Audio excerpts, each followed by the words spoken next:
Government trying to contain its spending on non-communicable diseases. 3 remanded from the Spikestown stabbing death. And in sports, a CFU official admits to receiving money in the FIFA bribery case. Credible, balanced, committed. This is the CBC Evening News. Very good evening to you. I'm Lisa Broom. This is the CBC Evening News. Government is currently spending over $250 million a year to treat people with various chronic non-communicable diseases. The disclosure at a news conference today by Health Minister Donville Innes. He says this level of spending must come down. Shane Seeley has the details. It was during this news conference at the ministry's headquarters when the health minister revealed the true cost of chronic non-communicable diseases on the government of Barbados. He says the $250 million being spent accounts for 60% of the national health care budget, while acknowledging that care must be provided for Barbadians living with CNCDs. He says the costs are staggering. One may argue that you should not speak about healthcare in terms of dollars and cents. The harsh reality about it is that there's not an infinite amount of amount of money to be spent on the system. And I think that our goal here is to make Barbadians aware of the magnitude of the problem. What is government's expenditure on it, which has nothing to do with what is spent privately, and to let you know what we have been doing about it and what we intend to continue to do about it, particularly on the preventative side of the healthcare strategy. Minister Innes remains very worried that Barbadians in many cases are not adopting the healthy lifestyle approach being promoted by government. And that's why he says, for the most part, statistics of a survey done 10 years ago still bears a resemblance to the current state of chronic disease in Barbados. For those over the age of 20 in Barbados, there are over 38,000 individuals living with high blood pressure. The figures then indicate about 90,000 would need to be overweight, and over 19,000 are diabetic, and 1 person suffers a stroke every day. Local health officials are, however, looking ahead and are preparing for a United Nations high-level meeting on chronic non-communicable diseases. Minister Innes says he's certain the September meeting will bring significant benefits for Barbados and other CARICOM member states as they aim to create strategies to reduce the incidence of CNCDs. Shane Seeley, CBC News. Meanwhile, government has appointed a special envoy for chronic non-communicable diseases who will be responsible for the response to what is a major healthcare challenge for Barbados. Professor Trevor Hassel has been chosen for the job, and he will champion the cause of CNDCs as well as challenge key decision makers and opinion leaders to get involved in the response. Within this role, Professor Hassel will contribute to government's work to foster a broad intersectoral approach to address the CNCDs through the establishment of partnerships with national, regional, and international agencies in collaboration with the National Commission for CNCDs. And he would also advise the government through the Ministry of Health on an effective response to the outcomes of United Nations high-level meeting on NCDs. Professor Hassel will work closely with the Chief Medical Officer of Health, the Senior Medical Officer of Health responsible for CNCDs, and the Health Promotion Unit in the Ministry of Health. Accepting the appointment, Professor Hassel said chronic non-communicable diseases remain the leading cause of death in Barbados. He warns that failure to respond could hurt government's development agenda. Unless an increasingly concerted effort is made to better prevent and treat these diseases, all the significant developmental gains that we as a country have made since independence are likely to be reversed. Education Minister Ronald Jones has thrown his full support behind Healthy Lifestyles initiatives at the Christchurch Girls' School. Approximately 300 students received a healthy breakfast this week, consisting of the important food groups. Food and beverage companies supported the initiative, which sought to educate the young ones about proper eating habits. Principal Heather Bryan says health officials also spoke to the pupils. Well, we had the dentist in yesterday, and the dentist spoke to the infant department. We had 2 dentists, one in the morning and one in the afternoon. We also had on Tuesday, we had Dr. Phillips in, and she spoke to the entire school on the effects of junk food on our bodies and why we should eat good food.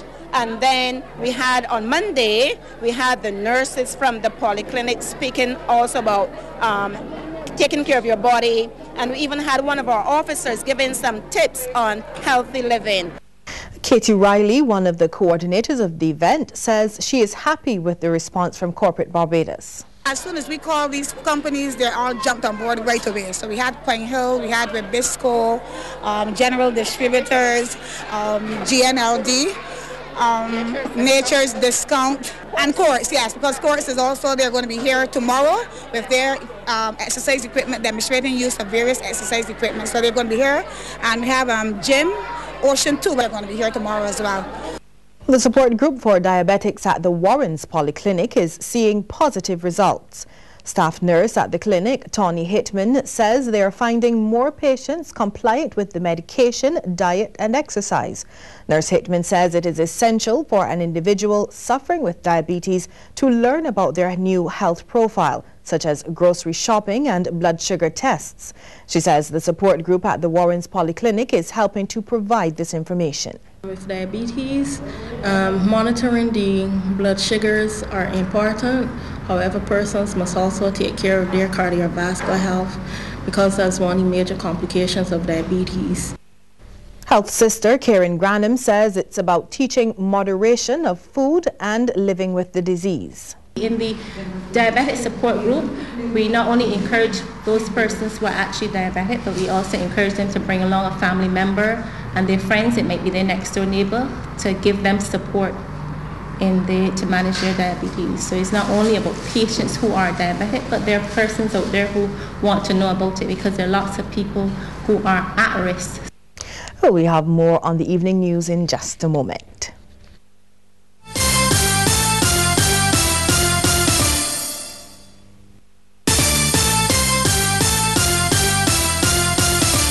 Three St. Lucie men have been remanded to Dodds Prison, charged with the murder of Rico De Pisa 3 weeks ago.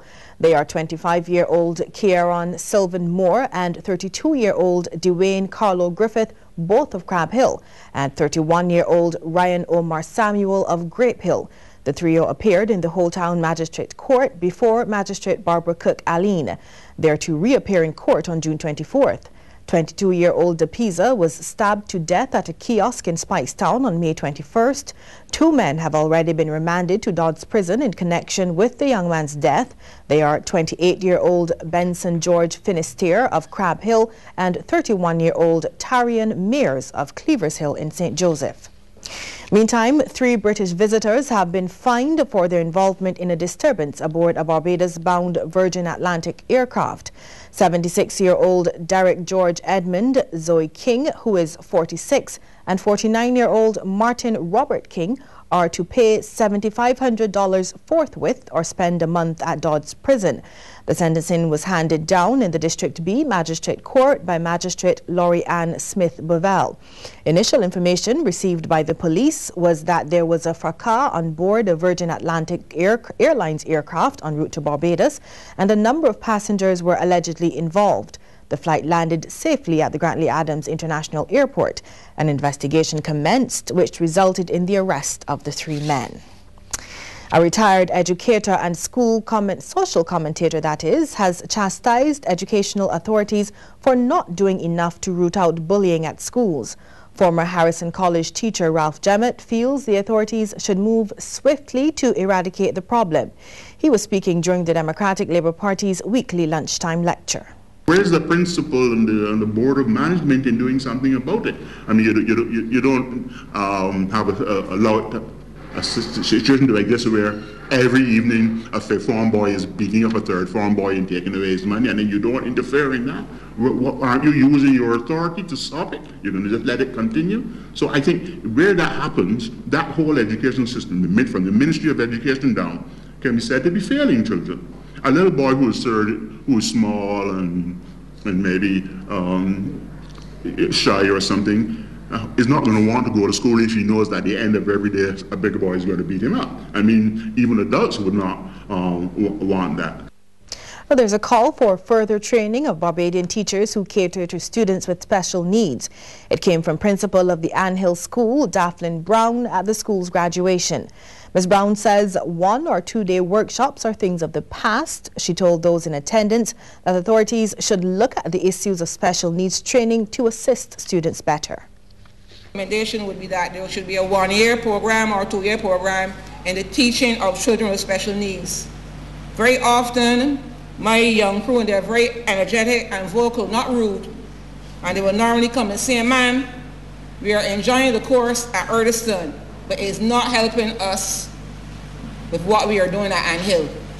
Ms. Brown says there is also a need to know more about students entering the system and to have an effective support system. We need increased funding for the existing programs.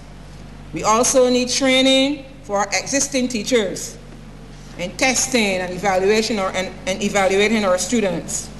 The Ministry of Transport and Works has launched a new highway code for Barbados. Deputy Chief Technical Officer Cheryl Bennett-Innes says it is one of the tools being used to promote road safety. She was speaking during the presentation of awards in the 2011 Sagicor Primary School Road Safety Competition. Basically, what we thought we knew about how we drive and walk and ride on the roads may no longer be so.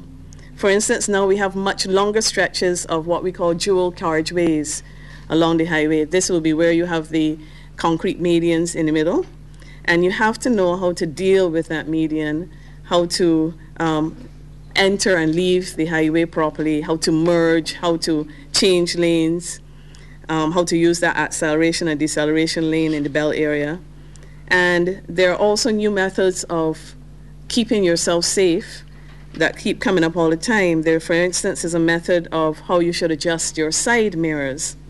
Ms. Bennett-Innes has also been commenting on the bad driving habits of some motorists. She reminded other road users that they can report these drivers to the police. Police have their duties, that is true, but we all can be assisting them with our own ears and eyes, and put pen to paper, take the number down, write the instance down, and write to the police and the licensing authority when you see people doing the wrong thing on the roads, particularly motorists. The Barbados Road Safety Association is calling for a reduction of the speed limit in Barbados. President Charmaine Roland Bowen says this should be done especially around schools and in some communities. She was speaking during the presentation of awards to the 2011 Sagicor Primary School Road Safety Competition. We have some speeding drivers out there. We have speeding minibuses and so on with total disrespect for the traffic rules, and we need to protect our children. In neighborhoods, we have the motorcyclists, we have the fast cars, mufflers and so on, keeping a lot of noise and racing through neighborhoods, and we need something to be done about that. Ms. Roland Bowen has also revealed that the Road Safety Association is continuing its quest for the introduction of a graduated licensing system. They will have their permits, but they will be able to drive for at least 2 years under supervision from an adult person, an adult driver who has had their license for a period of time. They would not be allowed to carry excessive, like their peers in the vehicles with them without supervision. They can be out late at night on the roads. There's a curfew time that would be for them. And also they can't use the cell phone, no type of mobile phone at all. They won't be able to use alcohol. It's just a safe, you would be allowing those persons to drive, but in a safer environment. In other news now, with the crop over season fast approaching, the Big Show Calypso tent was officially launched this week. While other tents are finding it hard to get sponsorship this season, the Big Show has received some welcome financial support. ADC Building and Maintenance Limited and UE Harris Inc. are co-sponsoring the tent this year. Our Damien Best has the details. The Big Show Calypso tent will be singing a sweeter tune this crop over. That's because in these tough economic times, 2 companies will be backing up the Calypso tent. Veronica Harris presented a check on behalf of UA Harris Inc. and Patolia Webster on behalf of ADC Building and Maintenance. Both companies have indicated it's the perfect time to invest, citing the potential to attract new customers to their business while supporting Barbadian culture. One of the tent's directors and defending Calypso monarch, Anthony Gabby Carter, says they have a solid entertainment package. This tent, you're going to get quality, you're going to get discipline, you're going to get a fantastic band, because all of our musicians are first-class musicians. And when it comes to that, I believe, without putting down anyone, that we have the best package in terms of quality. Fans will be the deciding factor if veteran Red Plastic Bag will compete in this year's Calypso competition. The 9-time monarch says for the past 5 years he's lost his enthusiasm for the competition. If I were to make a decision now, I would say that I don't want to be part of it. But I'm now getting my stuff finalized in the studio, and I'll see how it goes when the tent starts, and I feel as if I want to be part of the competition for the sake of my fans. I'll consider it, but right now I'll prefer to say that I am a little ambivalent about my position. A definite absentee from this year's Calypso Monarch competition is John King. Since I returned to Quapaw in 1994, I don't think any year that I've competed that I've missed the finals or anything like that. You know, but I've not done the other competitions at all. And some youngsters throw the challenge to me. They're saying, "But you know, y'all old men can't." And every time people tell me that I can't, that's when I get ready to do. And so therefore, this is for them. 3 events titled The Return of the Old Brigands is also part of the big show's plans this year. Names like Stalin, David Rudder and Baron are expected to headline those events. The tent will be based at the Plantation Garden Theatre with the first show on the 19th of June. Damien Best, CBC News. In Trinidad, celebrated carnival costume band designer Wayne Berkeley has died at the age of 71. His brother Oswald says he passed away as a result of complications of a third stroke which he suffered 2 weeks ago. The first stroke, roughly 10 years ago, left the right side of Berkeley's body paralyzed. Berkeley rose to prominence in 1973 when, together with Bobby Amon, he designed the band Secrets of the Sky, which copped the Band of the Year title. The following year, he single-handedly won the Band of the Year title with Kaleidoscope and again in 1980 with Genesis. Still to come, a look at some of the stories making headlines across the region. But first, the Courts Quiz. What is the original name of Gemswick in St. Philip?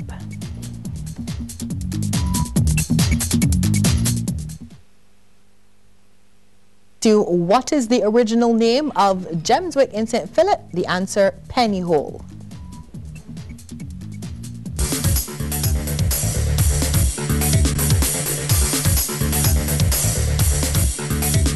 It looks as if Barbados-based airline Redjet is one step closer to getting clearance for flights into Jamaica. Redjet had announced plans to begin flying to Jamaica last month, but later delayed its decision because of regulatory delays. But now, Civil Aviation Director General Lieutenant Colonel Oscar Derby said he received documents outlining details of the company's ownership structure, which is critical to the processing of the application. He said for approvals to be granted, the JCAA must be satisfied that the airline is owned by a majority of citizens from the country in which it is based.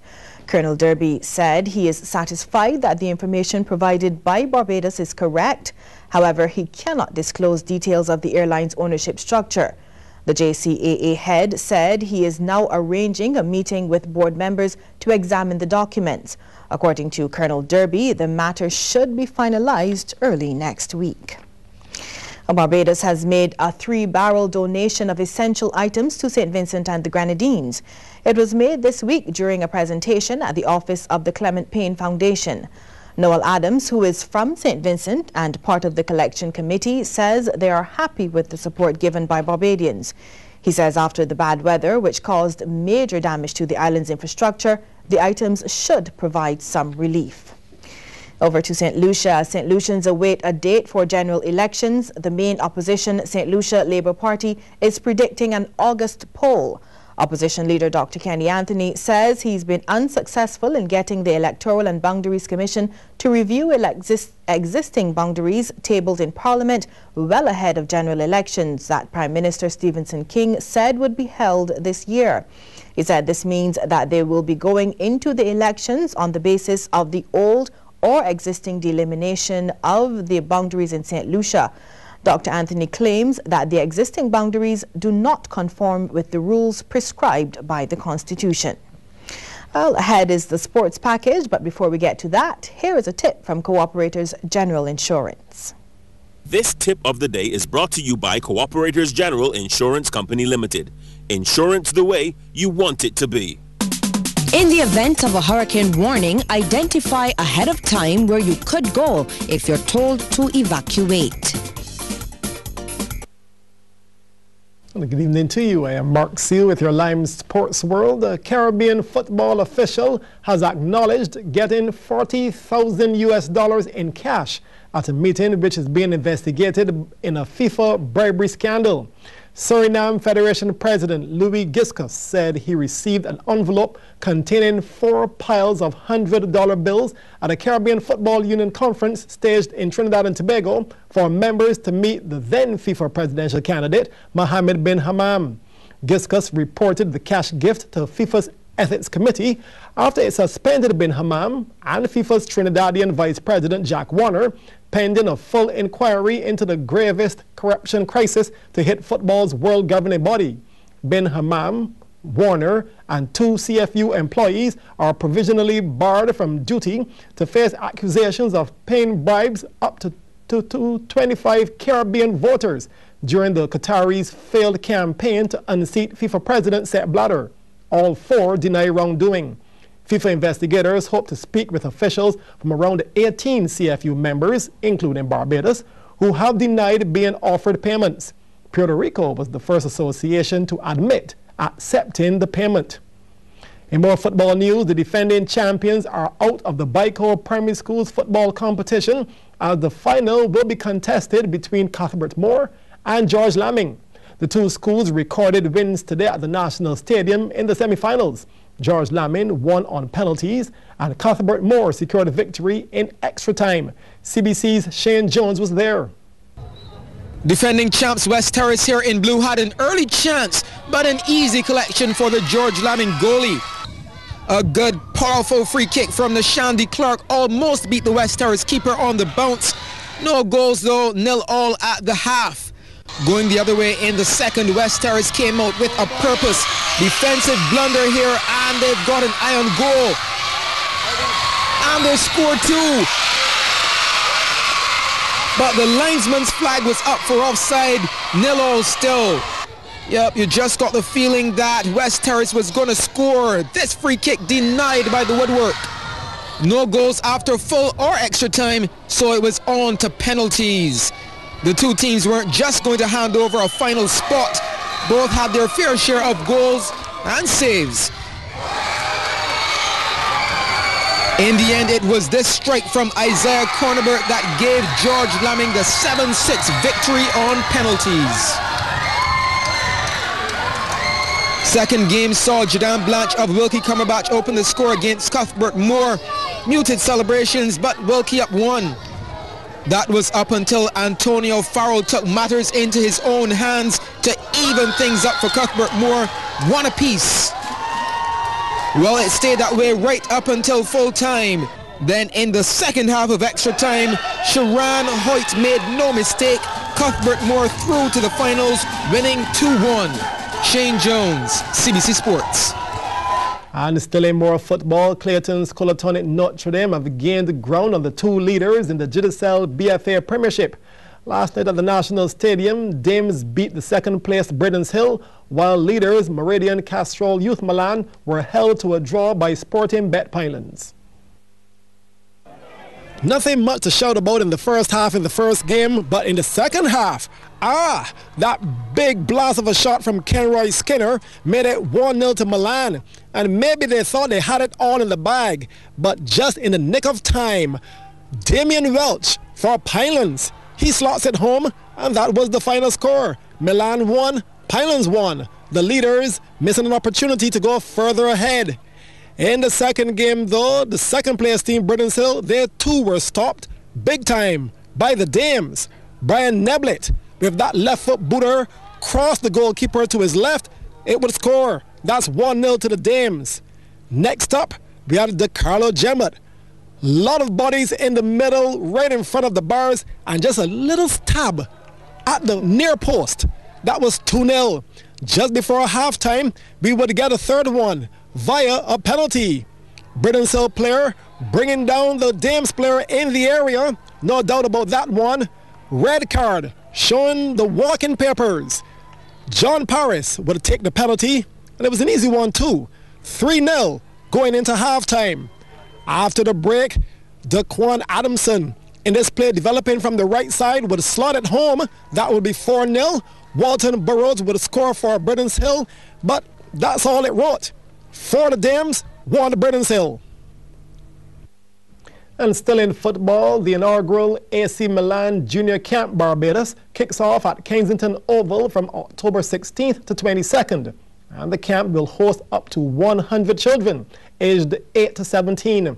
According to Eddie Marles, the head of AC Milan in the Americas, children will be afforded the opportunity to experience continuity through programs which are long-term and which will subsequently help to propel their development over the years. He added that they will be under the direct watch of at least 2 highly certified coaches coming directly from Milan, Italy. With the support of Greg Castagna, Pro Shadas, and everyone else that's behind us in this effort, is a permanent program where we would be able to have an AC Milan Soccer Academy that would be overseen by an AC Milan technical director that would come directly from Italy and be placed here throughout the season. And the mission of that trainer is to work with the local trainers and provide them as much knowledge of the AC Milan school system as possible. And that's what we want to provide. The CEO of Kensington Oval Management Inc., Henry Innes, maintains that to have this sort of intervention at the youth level is a magnificent initiative for Barbados. Innes hopes that the players who are afforded the privilege to take part in this camp use the opportunity to enhance their skills and carry on to the senior level, hence being beneficial to Barbados and its football in the future. We'll take a break here. When we come back, squash and basketball.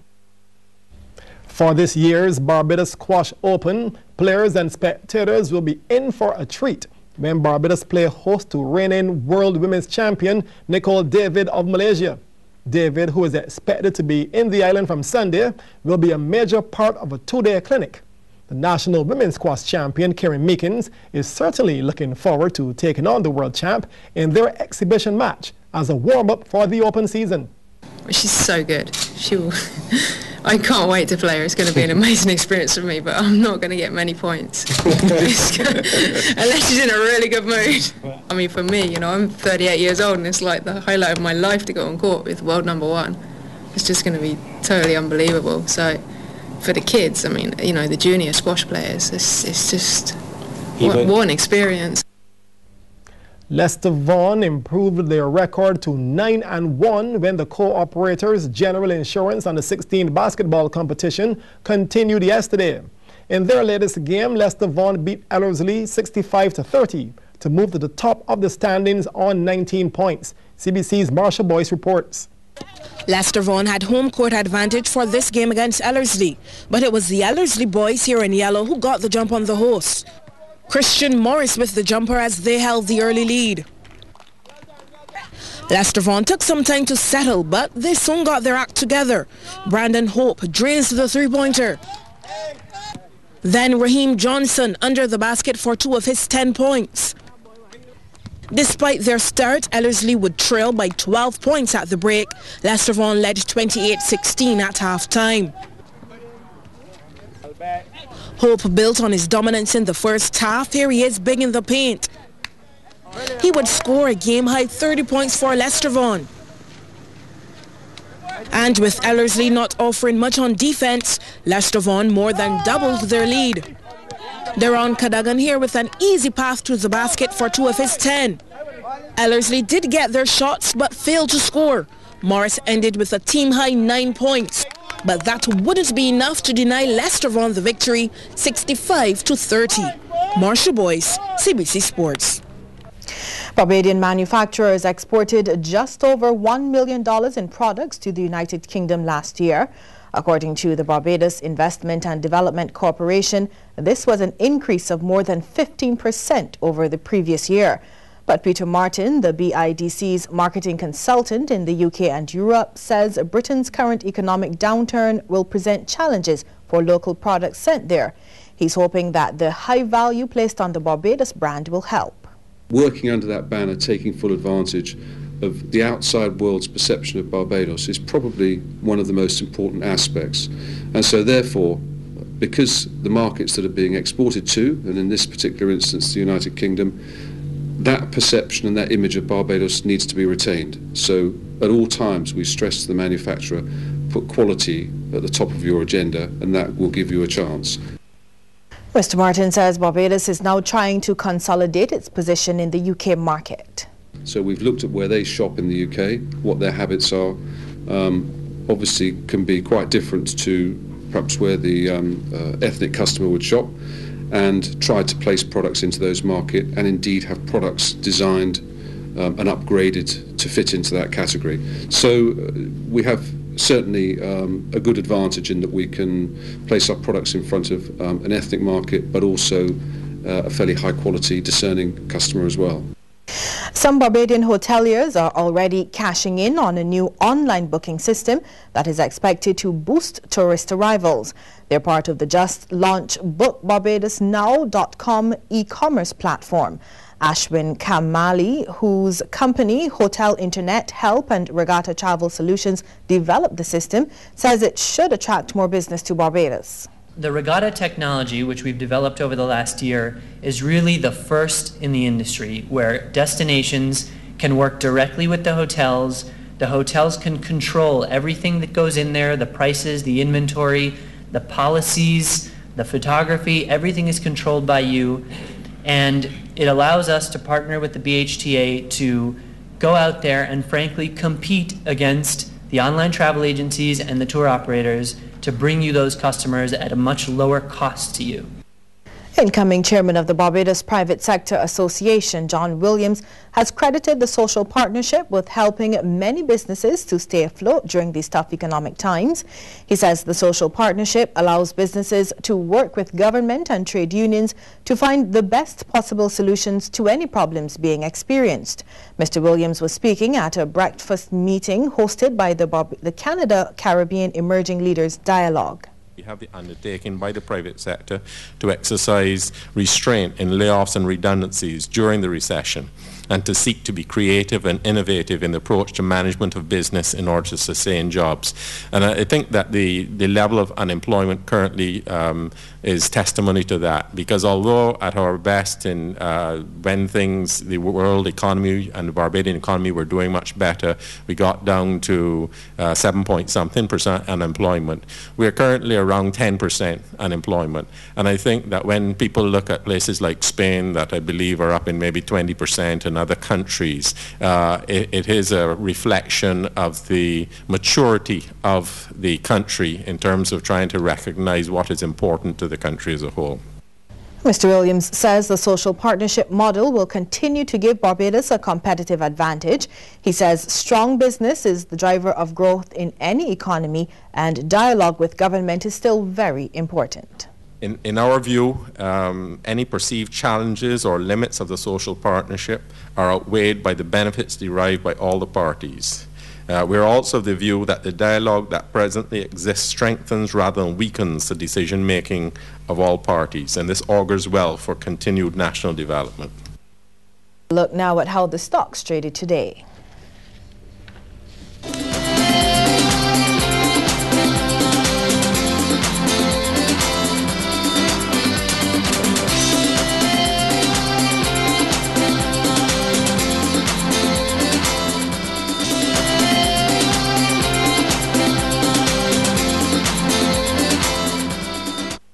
News from BMEX 2011 now, and a local company is reporting significant progress despite the recession.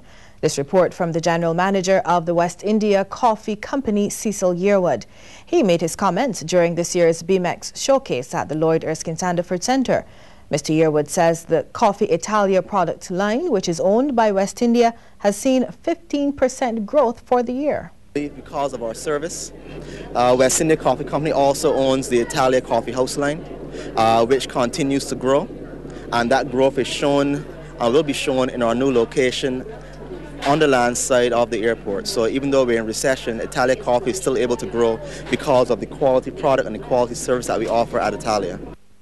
Yearwood also says the company has a wide variety of new stock, which he believes will do well on the island. Because we are distributors for Nova Simonelli, which is one of the major machine manufacturers in the world. We've brought the new Mythos grinder, which brings the smells and all the aromas straight into the cup with the new technology that they have. We also have a blender from BMEX we represent as well in the Caribbean, and it's called the Quiet One. It's perfect for bars and restaurants. Whatever bar needs that quiet environment. And we also have a machine called the Musica, which is also new as well. So we brought some new innovative machines to the marketplace and for the first time in Barbados as well. International business now. Japanese car giant Toyota says it expects profits for this financial year to be sharply lower than last year, due in large part to the massive earthquake in March that disrupted production. The car maker forecast net profits of 280 billion yen, or about $3.5 billion for the year to the end of March. And that figure is down a third on the 408 billion yen it made last year. It said revenues would fall slightly to 8.2 trillion yen. Toyota has said it hopes to return to 90% capacity in Japan this month. And that's business. David Best will be along next with the weather. A very good evening to all, and we had pitch perfect weather here in Barbados, and indeed across most of the island chain, and by extension it was hot. The 31.3 degrees Celsius we had at the airport may not have been representative of what we had in town, but it was nevertheless still hot. The minimum temperature 25.6 at 6 o'clock. Skies were fair at the airport. The temperature was down to 29 degrees Celsius, still warm. The humidity 85%, and the winds were out of the east at 24 kilometers per hour. The apparent temperature at noon 41.5. That is what it really felt like on the outside, so indeed it was hot.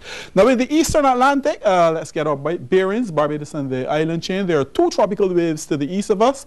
The first is in the vicinity of around 33, 34 degrees west. The activity though is way to the south of 10 degrees north, as a matter of fact in the vicinity of 9 degrees north, embedded in the intertropical convergence zone and of moderate intensity. The other tropical wave though is around 45, 46 degrees west, which would be somewhere in this general region, to the south of 13 degrees north, a lot more activity. Some of that activity also embedded in the region of the intertropical convergence zone. The axis is due to reach Barbados and the southern portion of the region sometime around Monday. But as I indicated, we had lovely sunny conditions across most of the island chain.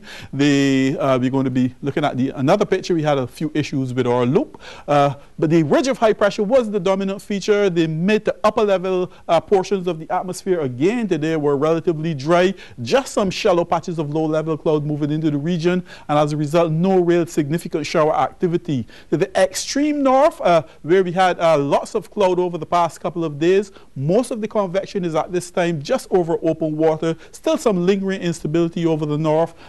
St. Martin, they had a few scattered showers, and the instability levels are going to continue to be relatively high to the north. Now this is associated with that broad area of low pressure that created those problems in Jamaica, Cuba, and over Hispaniola. The system is now pushing to the north, presently over the Bahamas, generating some shower activity, but it is gradually weakening, but there's still enough moisture to cause some showers in that general area, at least for another 72 hours. Now our predictions for Barbados and for the region for tomorrow, sunny and warm. The moisture, still some moisture in the lower levels of the atmosphere, so we could get a few scattered showers tonight, but generally tomorrow is going to be sunny and warm. the instability to the north, instability to the south. The tropical wave presently around 45, 46 degrees west. That is going to be reaching us sometime around Monday, and we're going to be seeing the moisture levels starting to increase. Let's take a look at our 4-day prediction. We're going to be looking at Saturday through to Tuesday. It's going to be, we're looking at partly cloudy skies tonight, few scattered showers, sunny and warm tomorrow, but the moisture levels are going to be increasing as the tropical wave presently around 46 reaches us. A couple of other systems are going to be coming into play, and around Tuesday we're going to be looking at a little bit more moisture, and as a result cloudy skies and scattered showers. Sunrise here in Barbados tomorrow, 29 minutes to 6 o'clock. Sunset will be at 24 minutes after 6.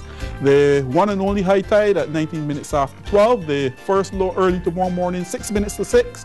The second is going to be at 5:44 in the evening. Seas, slight to moderate in open water, swell peaking at 2 meters. The winds across Barbados and across the region, east-southeasterly to easterly 10 to 35 kilometers per hour. Our predictions for tonight, fair to partly cloudy with some scattered showers, and tomorrow sunny and warm.